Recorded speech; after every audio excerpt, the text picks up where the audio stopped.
San Francisco librarians are stepping into the intense national debate over banning books. This is Banned Books Week across the country, and the San Francisco Public Library is hosting a series of programs and launching a campaign to raise awareness about the issue.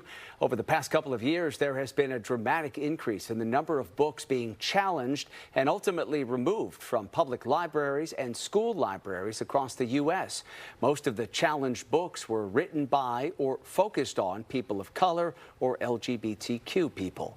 For more on what the San Francisco Public Library is doing for Banned Books Week, we're joined now by City Librarian Michael Lambert. Michael, thank you for taking the time. We appreciate it. So what's going on at the San Francisco Public Library this week? How are you using this week to encourage people to push back against the banning of books in libraries and in schools?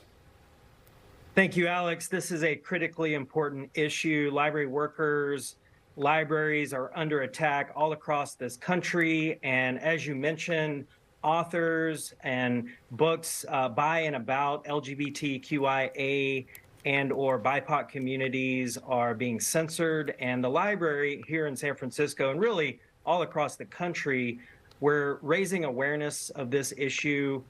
Public libraries, we are committed to intellectual freedom and fighting censorship.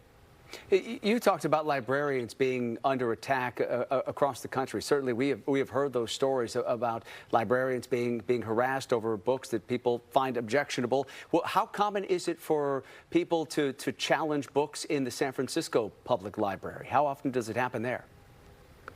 It does happen, and it really highlights the importance of intellectual freedom. It does cut both ways. In our community, we've had challenges to books about Donald Trump or by conservative authors, and that is the mission of the public library, is to offer information about the broad array of perspectives, access to all of the world's knowledge and ideas. Let's talk for a moment about some of the events and the campaign that you have going on at the various branches of the public library in the city. One thing that stuck out to me is on Saturday, you're hosting a panel of authors whose books have been either banned or censored in certain places. Why is this important, you think, for people in the community to hear from these particular authors?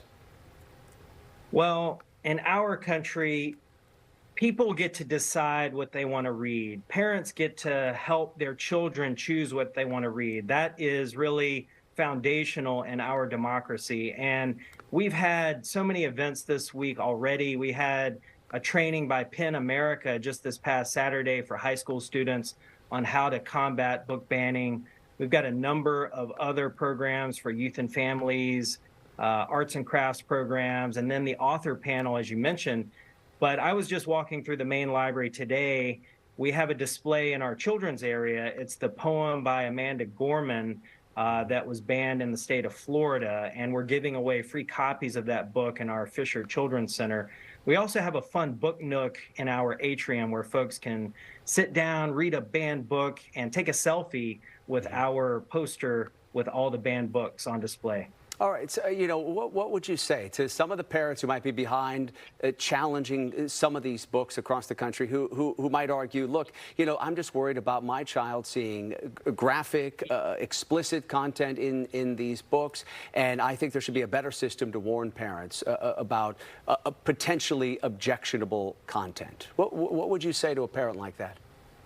Well, librarians, library workers, we welcome those conversations, but what we don't want to do is have a small group of individuals in our community or conservative legal advocates deciding what the broader community gets to read.